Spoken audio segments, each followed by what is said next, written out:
The first time Elias Mercer heard the alien woman speak, it was through a helmet filled with dust and static. He had been walking the perimeter of Outpost Greyrock for 3 hours, boots crunching over red shale beneath an amber sky, when his motion sensors flared. Greyrock was a listening post on the fringe of human space. Too small for glory, too remote for rescue. Officially, there was no intelligent life on Kepri 9. Unofficially, Elias had learned never to trust official maps. He raised his rifle, then froze. The figure emerging from behind the rocks was thin, hunched, draped in torn fabric that shimmered like insect wings. 4 eyes caught the light, 2 forward-facing, 2 set wider back. She lifted her hands slowly, palms open. "Please," came the voice, crackling through his translator. "Human. Do not fire." Elias lowered the rifle, heart hammering. First contact training flooded back, but nothing in the manuals covered the way her voice shook, or the desperation etched into her posture. "I'm not going to shoot," he said carefully. "Who are you?" She exhaled a shuddering sound.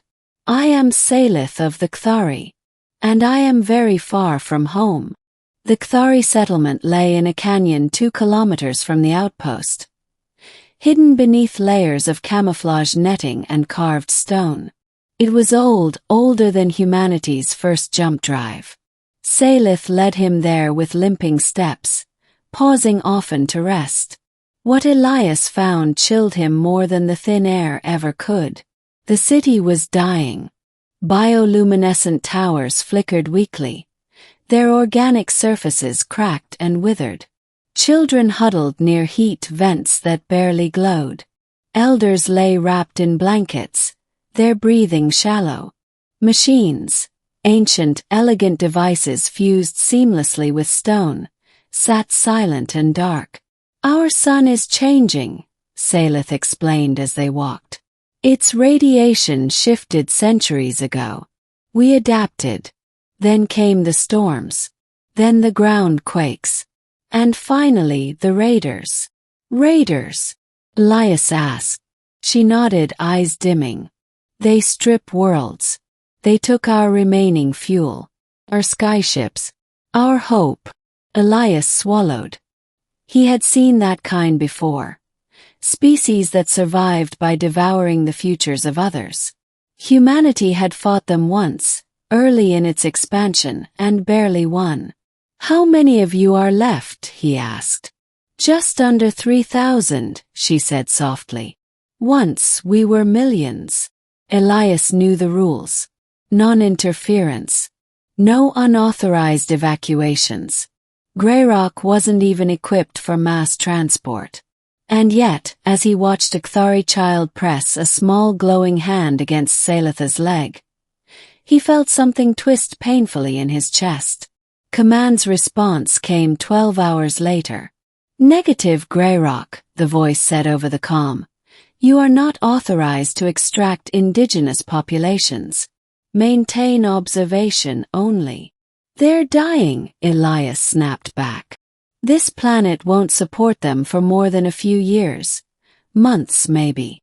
"Understood," Command replied, tone cool. "But policy. Policy didn't save us on Acheron," Elias cut in. "Or on Vega 3.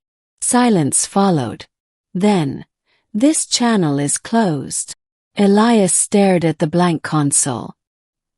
He thought of Earth's own history, of oceans crossed in fragile ships, of refugees turned away, of times when survival hinged on whether someone chose compassion over comfort. That night, Salith returned to the outpost alone. She removed her hood and knelt before him, lowering herself until her forehead touched the metal floor. "Can you take us with you, human?" she begged. "We do not need much. Just a place where our children may grow. We will work. We will learn. We will not be a burden." Elias felt his throat tighten. "I don't have permission," he said quietly. She looked up, all 4 eyes bright with unshed tears. When your kind first left your cradle world, did you have permission from the stars? He laughed then, a short, broken sound. No, he admitted. We really didn't. The plan was reckless. Probably career-ending. Possibly species-altering. Elias sent a single encrypted message to an old friend now captaining a civilian freighter, the Wayfarer's Oath. Then he began reprogramming Greyrock's automated supply drones, stripping them down to bare cargo capacity. For 3 weeks, the Kthari worked alongside him. They learned human schematics with astonishing speed, their long fingers deft with tools.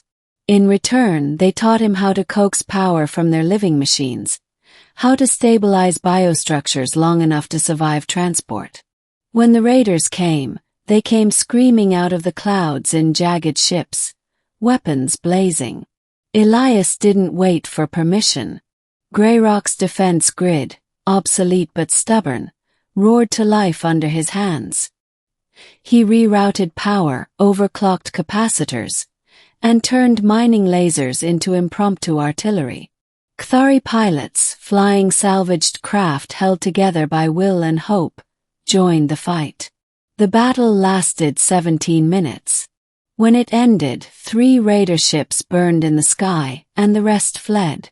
Elias collapsed into a chair, hands shaking. Salith gripped his shoulder, her touch light but steady. You fought for us, she said. He met her gaze. Humanity's good at fighting, he replied. But we're better at surviving together.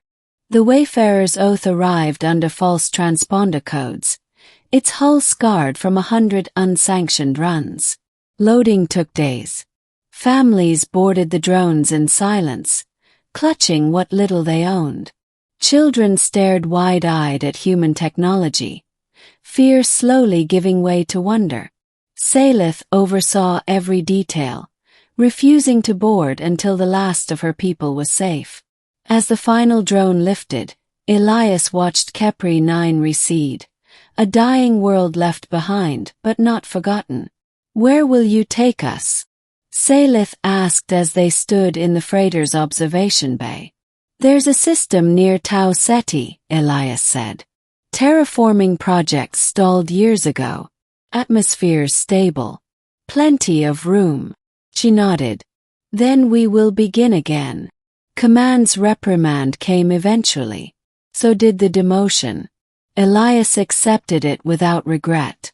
Years later, when humanity first made formal contact with the Kthari Commonwealth, a vibrant, rapidly advancing civilization allied with dozens of species, the official histories would mention a single human name in passing. Elias Mercer. Outpost Greyrock. Unauthorized extraction. But among the Kthari, among the children who grew tall under alien suns, his name carried a different weight. It was spoken with gratitude, meant the one who stayed.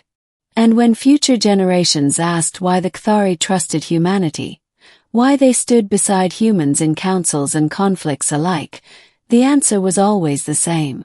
Because once, when the universe turned its back, a single human listened. And he said yes,